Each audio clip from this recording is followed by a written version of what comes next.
น้องๆกู要俾我们包装 USD 和 USC 啊我讲这种人我就每买啊呢有去当个学做 USC 和 USD 呢แต่ตั้งกันในจานะยเดี๋ยวกันที่ลีนึงก็เราเชื่อเดี๋ยวเนี่ยอยู่ต่อศึกษาสหนอย有เทรด USD เนาะนี่มันคนเสี่ยงเชื่อเราเทรด USC นะยเดี๋ยวเราไปหมดกับ包装的USD เทรด USC เนาะนี่เฮาได้ตั้งกันในจาเดี๋ยวว่านี่เฮาเทรด USD นี่เฮาคนเสี่ยงในจา USC นี่เฮาคนเสี่ยงในจาซึ่งในปอนเนาะUSD อีดอลลาร์$9一波ดอลลาร์一趴ดอลลาร์นะนี่ฮะUSD อีดอลลาร์มัน保到一波 USC นะ9ดอลลาร์มัน保到一趴 USC 一波ดอลลาร์เนาะจะว่ามัน保到10,000เนี่ยเราจะ9趴 USC นะ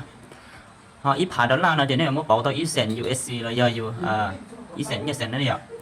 จะคนได้ตั้ง的我 USD 和 USC จะในตรงนี้เนาะจะเราไปหมู่เกิด保证的ให้ได้ต่อได้ยังตรงต่อ USC 和 USD เนาะได้ตั้งกันในจันนั้นนะซื้อเลยจะไปหมู่1ดอลลาร์เนาะจะเราต่อได้นะxong mẹ thì chỉ số bỏ khá đi chưa bé mấy đô la cho lọ tờ yêu đơ nó mà giờ tờ lấy lọ xuân ý này giờ thế đô la nó mà nhiều thế lấy vào nhớ tụi em thì chỉ này chủ yếu chỉ đô la chỉ muốn thế lấy giờ thì đô la nó ta là nhiều kia bé bộ chủ này giờ bé tờ lọ xuân ý nè thì cái lọ tần thoa bé đô la ta chỉ bé bỏ cho lọ qua USC nè giờ tao ít bộ USC nè giờ tao ít bộ USC á thì bé cho lọ tờ lọ xuân ý giờ đi bé tờ như đô la này nè giờ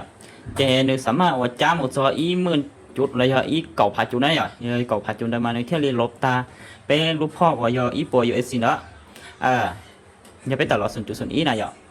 แต่สิไปต่อว่าเนี่ยตัว USD เนาะจะลบอีปัวจุดสิจะนึกลดแค่ดอลลาร์เหรอ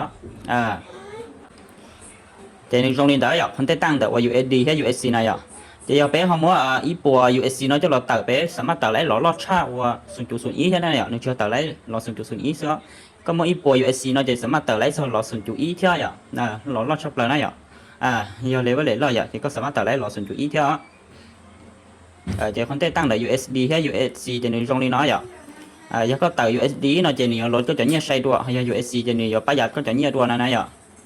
ใช่ก็มออีดอลลาร์จะมาเป่าตัวอีปัว USC เนาะจะเนี่ยว่าไรเราดูก็เทรดลินเด้อ